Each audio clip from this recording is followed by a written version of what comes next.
As Crônicas de Nárnia, capítulo 5. Outra vez do lado de cá.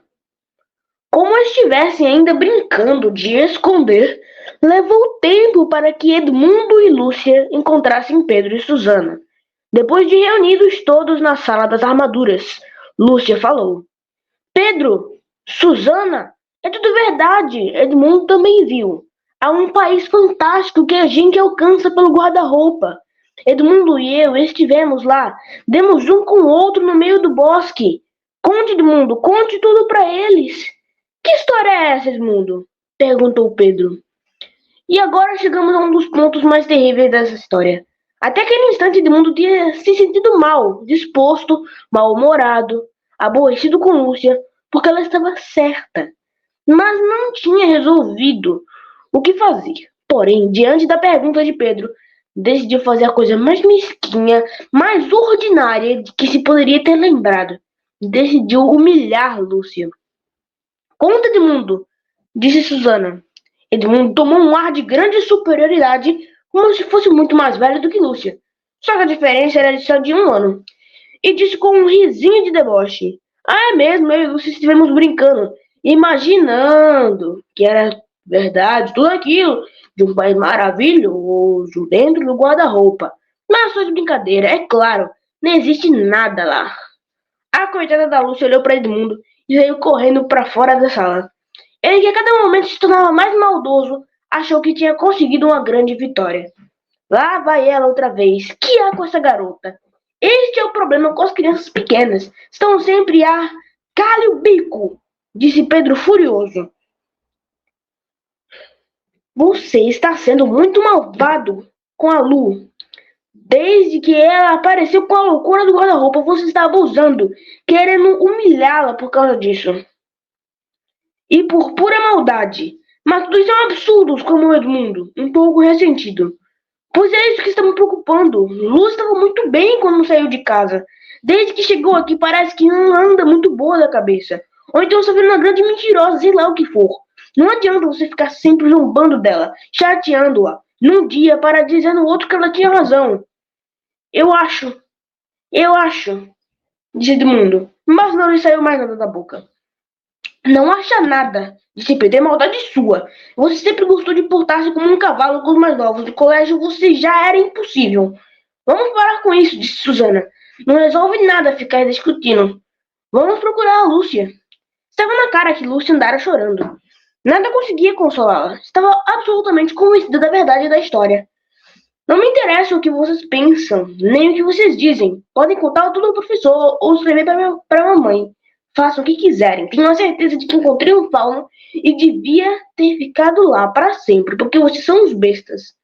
Não foi uma noite nada agradável. Lúcia infeliz e Edmundo sentindo que sua plano não estava saindo tão bem quanto imaginara.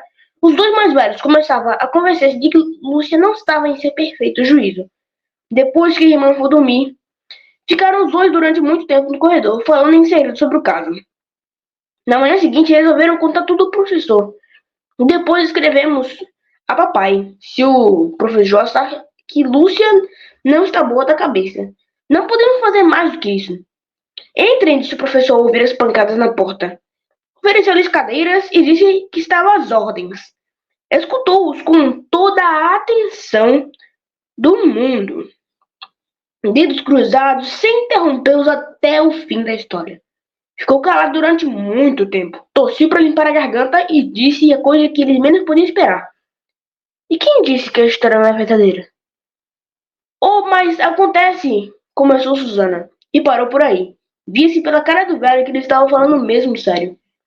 Susana tomou coragem e disse: Mas Edmundo confessou que eles estavam fingindo. Ora, isso é uma coisa, tornou o professor, que precisa ser considerada com muitíssima atenção.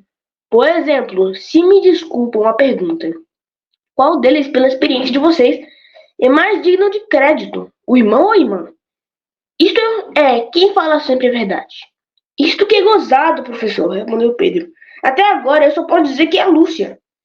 E que acha você, minha querida Susana? Bem, em casos comuns penso igual, Pedro. Mas aquela história do bosque do fauno não pode ser verdade. É o que a gente nunca sabe, disse o professor. Não se deve acusar de mentirosa uma pessoa que sempre falou a verdade. É mesmo uma coisa muito séria. Muito séria. Mas o nosso medo não é que ela esteja mentindo, replicou Susana. Chegamos a pensar se ela está doente da cabeça. Acha que ela está louca? Perguntou calmamente o professor. Podemos ficar descansados. Basta olhar para ela ouvi-la um instante para ver que não está louca. Mas então, disse Susana e calou-se. Nunca tinha pensado que uma pessoa grande falasse como o professor. E não sabia bem o que havia de pensar tudo aquilo. Lógica, disse o professor para si mesmo. Por que não ensino mais lógica nas escolas? E dirigindo seus meninos falou. Só há 3 possibilidades. Você está mentindo, está louca ou está falando a verdade. Vocês sabem que ela não costuma mentir. E é evidente que não está louca. Por isso, enquanto não houver provas em contrário, temos de admitir que ela está falando a verdade. Susana olhou para ele muito séria. O professor não estava brincando. Mas como é que pode ser verdade, professor? E por que você duvida? Bem, disse Pedro. Então, se é verdade, por que não encontramos sempre tal país fantástico abrir a porta do guarda-roupa?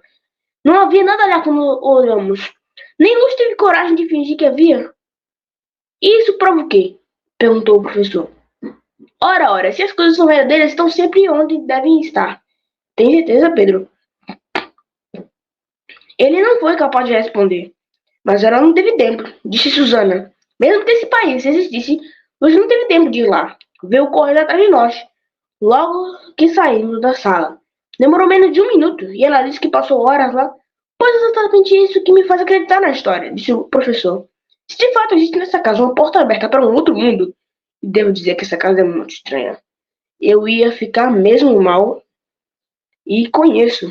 E se Lúcia conseguisse chegar a esse mundo, não ficaria nada admirado.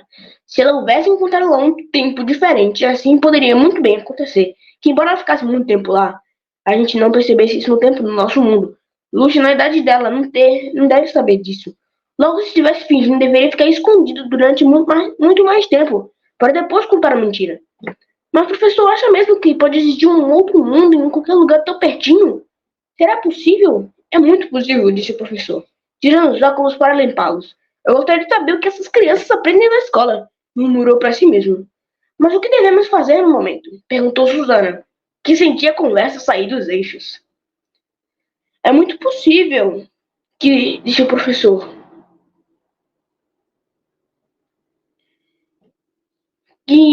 Querida Susana, disse o professor, se esqueceram do que ia dizer antes, fitando ambos com um novo olhar penetrante. Há um plano ainda não sugerido por ninguém e que talvez valha a pena experimentar. Qual? Cada um trate da sua própria vida. E assim terminou a conversa. Daí por diante, Lúcia sentiu que o ambiente melhorava. Pedro via-se na obrigação de medir as zombarias de Edmundo e ninguém tinha vontade de tocar no assunto do guarda-roupa. Durante algum tempo foi como se as aventuras tivessem chegado ao fim. Mas, é claro que isso não aconteceu. A casa do professor, da qual ele mesmo tão pouco sabia, era tão antiga e famosa que vinha gente de toda parte para visitá-la. Era dessas que antiga e famosa que vinha gente até de vários outros países. Era dessas que são indicadas nos guias turísticos e até nos livros de história. E havia motivo para isso, pois corriam sobre ela muitas lendas, algumas mais estranhas do que o caso que estou contando. Quando apareciam turistas, o professor dava licença para verem a casa, e doutora Marta, a governanta, servia-lhes de guia, contando o que sabia dos quadros, das armaduras e dos livros, servindo-lhes de guia, contando o que sabia de tudo. A governanta não gostava de crianças, não admitia que a interrompessem enquanto falava como um papagaio aos visitantes. Logo no primeiro dia, juntamente com muitas outras instruções, tinha dito para Susana e Pedro, e lembre-se muito bem, saiam do caminho quando eu estiver mostrando a casa, como se a gente fosse perder tempo andando atrás de um bando de gente grande. Resmungou Edmundo. Foi assim que as aventuras começam outra vez. Alguns dias depois estavam Pedro e Edmundo contemplando as armaduras, doidos para desmontá-las e vestirem, quando as 2 meninas entraram na sala com um vendaval. Atenção, atenção, aí vem a governanta com um batalhão atrás dela. Ordinário, marche! Comandou Pedro, e fugiram pela porta do fundo. Mal tinham penetrado na sala verde e depois na biblioteca, Ouviram vozes mais adiante, pois a governanta havia conduzido os turistas pelas escadas dos fundos. Assim, ou porque já estivessem meio avoados, ou porque Dora Marta estivesse de pé atrás deles, ou ainda por alguma força mágica que os impelia para Nárnia. O certo é que se sentiram perseguidos em toda parte. E Susana exclamou: Ora, vamos passar lá do guarda-roupa, até eles passarem, lá não vai ninguém. Mal tinham acabado de entrar, ouviram vozes no corredor e viram a maçaneta da porta mover-se. Depressa, disse Pedro, não temos outro lugar. E abriu, de repente, o guarda-roupa. Amontoaram-se os 4 lá dentro, sentando-se, ofegantes no escuro. Pedro segurou a porta encostada, mas não a fechou. Completamente, como todas as pessoas de juízo, sabia muito bem que nunca devemos nos fecharmos dentro de um guarda-roupa. E assim finalizamos o capítulo 5. Espero que vocês tenham gostado muito. E até mais, gente!